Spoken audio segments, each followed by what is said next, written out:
Grrr. I can't do it like him. Grrr. That's better. Oh, that's scary. A little bit.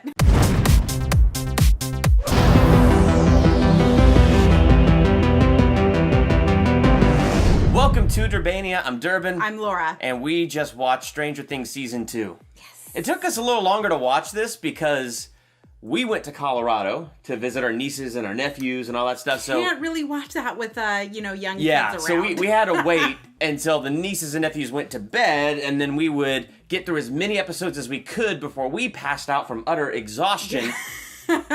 And so we got home, we binged the last 3 episodes, and so now here we sit, and we're going to spoiler talk this. You saw it already in the title, but this is a spoiler talk. Yes. Because I don't know how we're going to talk about 9 episodes without talking spoilers, so... Yeah. No, so what...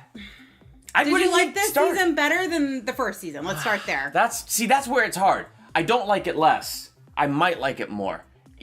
At the very worst, I like it the same. Okay. I think... That sounded so negative. Yeah, I think I like season 1 more, only because I felt like this season had a filler episode. So let's get this negative out of the way, because I agree with you, and then we're going to gush with positivity over this, because this was a fantastic season. Yes.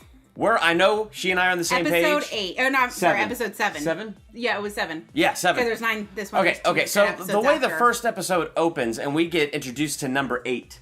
Yes. And that was a really cool power that she had, that she could get into people's minds. And make them see things. That was awesome. Yeah. And, there was something interesting to the idea of 11 seeking out her sister. Yes. And so to find out that there's others out of those experiments. And there's even a point in this episode where I was watching this, and so it's like, okay, so 8, her mind thing is she puts things in other people's minds. And 11's thing is she can move things with her mind. So it's like, okay, so we're beginning... She can do more than just move things with her mind. True. But yeah. But that's right. That's like the baseline. Yes. She could do so much more and find people, but it's like... It's crazy what she could do. The point is, it's like, okay, so what about number 9 and number 10? And 1, 2, 3, 4, 5, 6, 7. Right. It's like, do we have a beginnings of a Stranger Things Justice League going here? I did have those nerd thoughts, because there was an element of cool. Yeah. And I feel like she's going to have to come back in season 3, or that was just a waste of our time. Oh my gosh.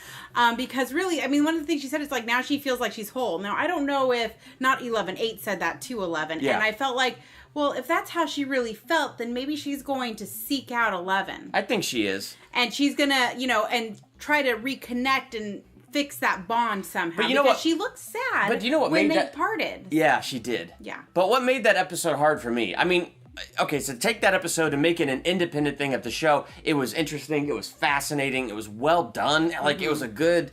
Let's set up a base. There's other superhero type people out there. Set up a base that Papa's still alive. And Papa's still alive. I knew that the he Lex was. Luthor to this Justice League is out there. He couldn't have just been gone all of a sudden. So if you take this episode and you set it apart from the show for me, then it's a good episode. What I didn't like about the episode is, for me, Stranger Things is about Hawkins. Yes. It's about the kids. And those are the best kid actors I think I've ever seen, ever. Oh, I know. A group. There's moments where you're like, yeah, okay, but then it's just like all of them together. Great acting. And we'll talk more about Will in a little bit, but just that actor who plays Will, he was incredible. Okay. I know, well, because he wasn't in season 1 very much. Exactly. But here's the thing, why this particular chapter in this series kind of annoyed me is because it was a total break from what was going on in Hawkins. So I didn't dislike this episode. I'm just saying that, to me, it felt like a filler because I just wanted to get through it. Because I just wanted to get back to Hawkins. I wanted to get back. I wanted to get back to Hopper and where we left off. I wanted to get back to Sean Astin, Bob. Yes. And see him be a hero. I wanted to get back to all of those things, and I just felt like this episode was standing in the way. And it was so close to the end. And the fact that we got to the season finale and 8 did not show up at the last minute to save everybody or do something. And now, granted, her advice is what helped 11 shut the portal. Yes. So, yeah, we did bring it back in that way. But the fact that 8 didn't come back, which is, I was predicting she's going to come back and, like, save the day in some way. I feel like, well, it's when it ended, I'm like, we'll see her again. But that was just total universe building. It was just a seed, I'm sure, for Stranger Things 3, which I think is going to be awesome when we get to it. But I was so like, okay, so we've met this character twice just in season 2, and then we got this one whole episode that felt like a filler because it's like we've taken every bit of focus away from Hawkins onto this, and I was like, I mean, this is a fantastic story and all. I was conflicted because it was a good episode. I didn't want it. I wanted to get back to Hawkins. Yeah, I agree.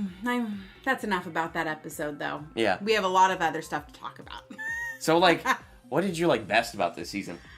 Really, I was kind of concerned about Will, because I'm like, there's a reason he's not in the first season that much. Maybe he wasn't as good of an actor, and that's why they casted him there. But this kid blew me away. When he got possessed by...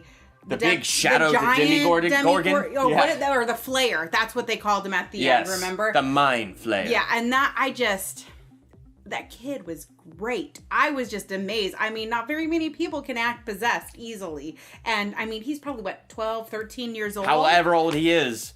Wow. Great job. You should have seen Laura in Colorado, okay? It's probably close to midnight. We get to the episode that ends where Will... They're down in the tunnels and they're burning the tunnels for the first time, and Will reacts and he falls to the ground convulsing like you should have seen her when that episode ended. I was so mad. And my brother-in-law was hurting. Well, I'm going to bed, and Laura's just like, what? We can't end it with that. So we actually had to put on the Big Bang Theory to clear her head. Go to sleep with that image. It is the last thing that I saw. That poor kid has been through so much. Oh, he has. I mean, and it's going to just keep happening. Yeah. And the next season, how is he going to get possessed then? Well, hopefully the connection is broken, because it seems like the connection is broken, because the end of season 1, he had the weird tentacles down his throat, and he was throwing up the slugs and the baby demigorgons. That poor kid.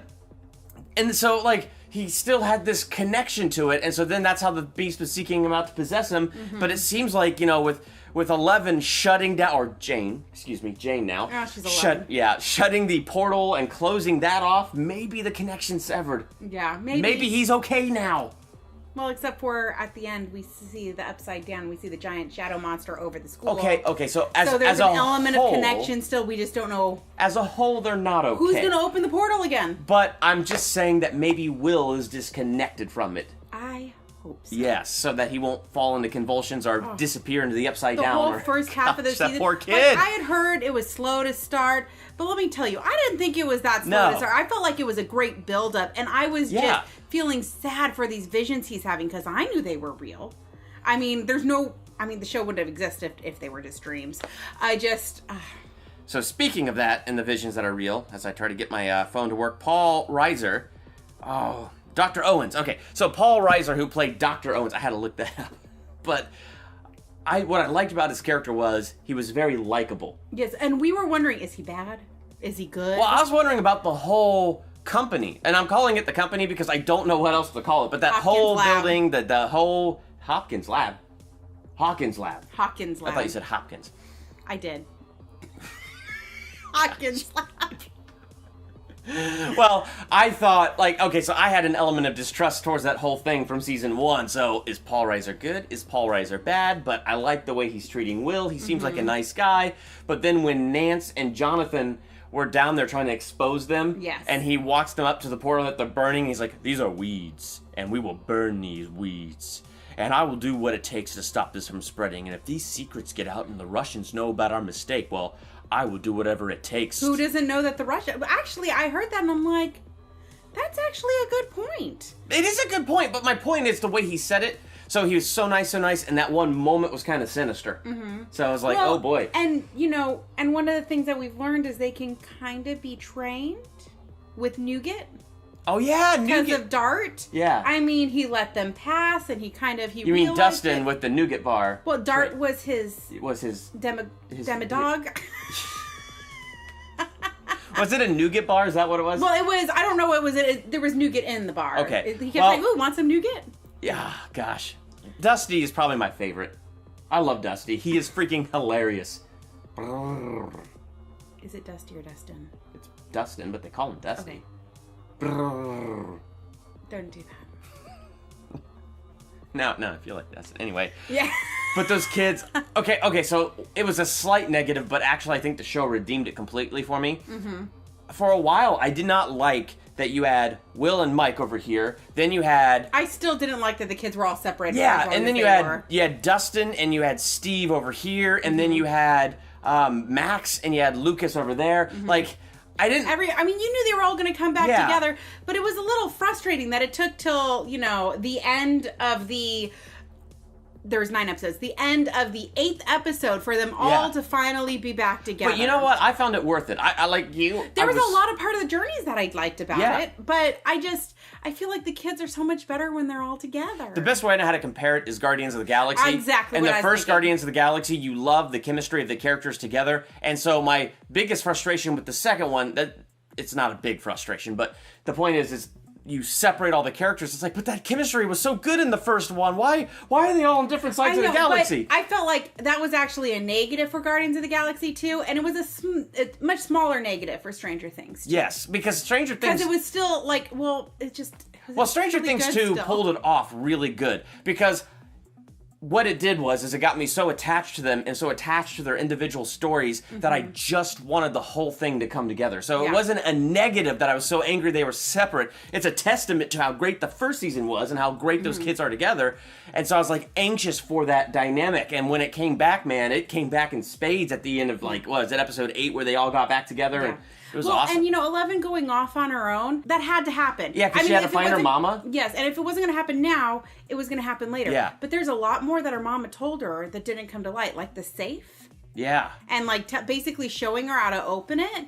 And there's a couple of other little things in there that I think are going to come back. A lot of seeds for Stranger Things 3. Yes. On top of the fact, the reveal that Papa's alive. Yep. And, one of the last things that went through her mind when she was closing the portal, which was a fantastic scene, was the thought of something is still inside of her, there's a wound, and it's festering. Yes. So something is going to draw her away from Hawkins again, I bet you. No, well, because she has to investigate this. She has to figure out if Papa's alive. Yes, but I think she's going to figure out how to break... She can mind see him. Yeah, that's true. But the point is there's seeds laid. Yeah. Something's got to happen between her and Mama. Something's got to happen between her and Papa. Something is going to draw her back out. I feel like for 11 this season, there was a lot of seeds sown for Stranger Things 3, and then a lot of great yes moments at the end of this season when she came back, picked up that demi-dog man, and threw it through that freaking window. Well, we didn't see what she did. Whatever. She used her mind and just and threw it, okay? I picture it. I can see it. It's still in Will's fridge. No, it's been a month. When the show ended, it was a month later. I know, but we didn't see what happened with it. So, I totally even forgot about it. Now that's interesting. That's interesting. There's a lot of stuff. And now, one of the things that I knew Sean Astin wasn't going to continue to be in the series, but I was really sad. I'm glad they gave him, a mighty end, and he was just the man. No. He was Super Bob. No, that's Samwise. He should not have died. Samwise Games, you should not have died. Even darkness must pass. A new day will come. And when the sun shines, it'll shine out the clearer. I was so mad. But many other characters. And so I felt so bad for him. It's you knew it was going to happen. Because, I feel like somebody has to die every season. Well, and there true. has to be a disposable character. It was Barb in season 1. Yeah. And it was, I thought Sean Astin might, but when all I heard him say, we should go to Maine, I'm like, pack your bags, honey, get out. Yep. And they didn't. And when they were all stuck in that lab, what was so great about the scene of them being in the lab and Paul Reiser staying on the microphone to walk Sean Astin through everything to get Super Bob out of that place, and telling him which way to turn when the bad guy was, or the demi-dog was around or whatever. So many great moments. But what was so brilliant about that was what they did with the tension. Because, the music was great, the tension was great, the acting was great. That whole thing where it was Paul Reiser on the comms and it was Sean Astin trying to get out. Yeah. But what was great about it was kind of predictable he was going to die, but then at the same time, they kept giving you this hope that, no, he's not going to die. He's not going to die. And then I thought he was really going to make it out, especially when he saw Winona Ryder. And I was like, oh, he's going to get out. He's going to get out. And then there was that moment of pause where he went, oh. And I went, no. And it wasn't just the one. There was others there. I thought Hopper was going to just kill all those dogs, man. I mean, I thought he was just going to shoot them and they're going to leave. But no, they're like feeding on his belly, on Sean Astin's belly. And he's laying there like... And it was... Gosh. What I don't understand, so they gave Sean Astin 4 of them eating him. Paul Reiser... not in the secret room locked up anymore. Yeah. He was in the stairwell when they came back, when 11 and Hopper came back. And he obviously got attacked because his leg is like chewed open and he's got like some blood up here, but... How did he fight them off? He didn't even have a gun, did he? The only thing I can think is that is when Will realized where he was and, he called the demi-dogs to go there. That makes sense. And that's the only explanation that I can think of. If there is something I missed... please let me know. Yes. Because that's, I just, oh, gosh. But I was just so excited. And then I really liked that he helped Hopper adopt Jane. That was like awesome. he was able to figure out a back way to do it and get her a birth certificate. And that I thought was super cool. I want to talk about some of the best child acting I've ever seen. And the best child acting I have ever seen was when Will is possessed. They have him tied up.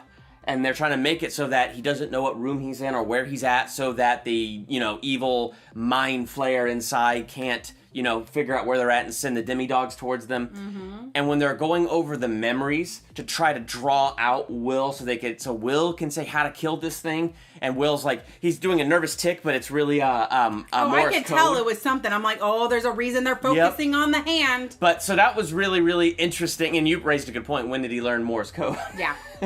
But you know what? When did he learn Morse code? He's a well-rounded kid. The other kids didn't know I it. don't care. I don't care. It was amazing. And you can't tell me the Beast knew it because it would have realized what he was doing. Those moments where he's like, let me go! And like all that was awesome. And then when he calms down and they're going over the memories and like... You can see like this conflict. Like you can see this evil, but then this hope. And then this evil, and then this hope. And it's just... But this is why it was the best child acting I've ever seen, because this kid's face showed it all. One moment it was Will, and then all of a sudden it felt like something under the face twitched, and it was...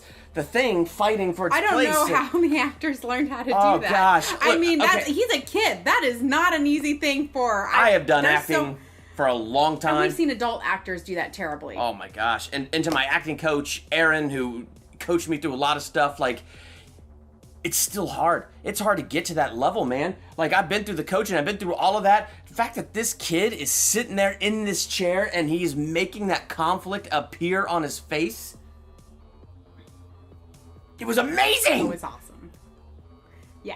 Gosh. And with the other kid actors, I mean... They were amazing. They were... Dusty is hysterical. He's the comedic tension. Yeah. Or, not comedic tension. He's comedic like the comedic relief when there's tension. And I'm like... And parts of it were like, come on, man. In real life, that would never have been done. But this isn't a real Like story. what part, though? It was like at the end when they're in the middle of like something serious and he turns and he like stops what's going on and he keeps on, and I'm like, dude. Oh, wait, you corrected everybody, demi-dog. Yeah. Well, you know what, though? That could be a nervous tick. You could do that in real life. Like somebody. But there was like, I can't remember that. Most of it was okay, but there's like 1 or 2 times where I'm like, no. Yeah. It's forgivable, though, because he was awesome. Oh, yeah, because overall he was awesome. And really, I started to like Steve. Oh my gosh, I can't believe that. With how much we disliked him in season 1. Even though he manned up at the end and helped out. But then when, Dusty sees Steve going to, apologize to Nancy, bring her flowers, he just, grabs like, hey, do you still have the bat with the spikes? He's like, we need your help. And it's like, and Steve did it. Oh my gosh. He didn't he's like, if those things are back. And, he took care of, like, he really helped those kids out. And at a moment at the end, I thought he was going to be taken. Oh, I thought he was going to die. I thought he was going to give his life for those kids. Yeah, and he's in his senior year, so he's going to graduate, which means we might not see him again, possibly. And so... He's going to work with his dad. We're going to see him again. He told Nancy he was willing to work with his dad so that he could stay there. So he might have finished his college application paper. So he might... Yeah, because he knows Nancy and him are no more. And he realized he messed up on that one. Yeah. Oh, one more negative that I thought of, and this is a nitpick. That drama. I could have cared less about that dumb love triangle. I don't care. I seriously don't care. Yeah, when it started at first, it was kind of funny, like with the, I can't remember his name, the PI. That was, when he just called it out as like, oh, yeah, you're like this and you're like that. And I'm like, oh, no. Yeah. And I'm like, No, there were funny moments in that. So, but like, yeah, overall, that's like well it done. just But kept going Yeah. and going, kind of like episode 7. Episode 7. I'm like, come on. I'm like, get to the good stuff. And then it finally did. And I've moved on. And yes, yeah, and then they kind of cut the drama, whereas your CW superhero shows keep it going for 23 episodes, and This then one figure out a only did it reason for, to go like- another season. this only had it in parts of 1 or 2, so it was okay. But I just, luckily Steve's like, I remember at the end when he dropped Dusty off at the dance, and he taught Dusty how to do his hair, do his even hair, though Dusty yes. looked kind of funny, but it was okay. Hey, I thought his hair looked cool. Did you hear me, Dustin? Your hair looked cool. No, but it's like, so you could tell he related and bonded with, with Dustin. Definitely, he related. Like they got a bond together. The best part of the love triangle, if I was, because I hate that kind of drama, but if I was to say the best thing that came out of that was watching Steve's character grow up. Yes, he became a very likable character. Yes, and the part I was saying is when he dropped him off, he saw Nancy in the window, and he saw that she was happy, and he kind of had this little smile, like, I'm glad she's happy. And then he got frustrated and drove off, probably because he knows he blew it. Yeah. But it's all about the long game, That's buddy. how great the show is. Like, I didn't like him in season 1, and I felt horrible for him at the end of season 2. Like, oh my gosh, he'll find somebody because he's like a man now. He's like grown up. He's matured now, so he'll find somebody. So I'm not worried, but yeah, that does suck. I agree, but that's how it goes. I don't know what else to say. It was a great show. It was a great show. If you haven't seen 1 or 2, go watch both of them. Yes, and yeah. It'd only take you 24 hours, give or take. Well, about an hour an episode. If you decide to sleep, 16 hours. Yeah, so if you decide to sleep, you'll have it done in 24 hours. There you go. All right. Well, we need to wrap this up because I need to go and keep playing Mario Odyssey so I can review that game soon. And that's awesome. So, gonna get more into that. I haven't started yet. I will soon. She's gonna start playing it soon. Maybe we'll talk about it together. Maybe. Okay, anyway. We will see. So, Stranger Things Season 2. We liked it. I'm giving it an A+. I'm still sticking with my A. Okay. Negative Nancy here. Whatever. When there's a filler episode, I'm a negative Nancy. If next season that person comes back and rocks it, I will review my rating. Okay. She will recant her A But and move it to an A+. Awesome. That is a really. It is awesome. I do not give things A's lightly. All right. A+, A. What do you give Stranger Things 2? Let us know in the comments. And while you're there, hit the subscribe button to become a Durbanian. Next to the subscribe button is the bell. Click the bell so you're notified the moment I drop new videos. More movie reviews, my Mario Odyssey review that'll be coming here soon-ish. I want to make sure I get a good chunk of the gameplay. You've only been playing it for about 24 hours. Okay, anyway, so, hit the subscribe button, hit the bell for all that stuff and so much more that comes down the line. And check out my Patreon page. Thank you to all those who are my patrons. So, thank you for all that. I'm Durbin. I'm Laura. Thank you for checking out Durbania.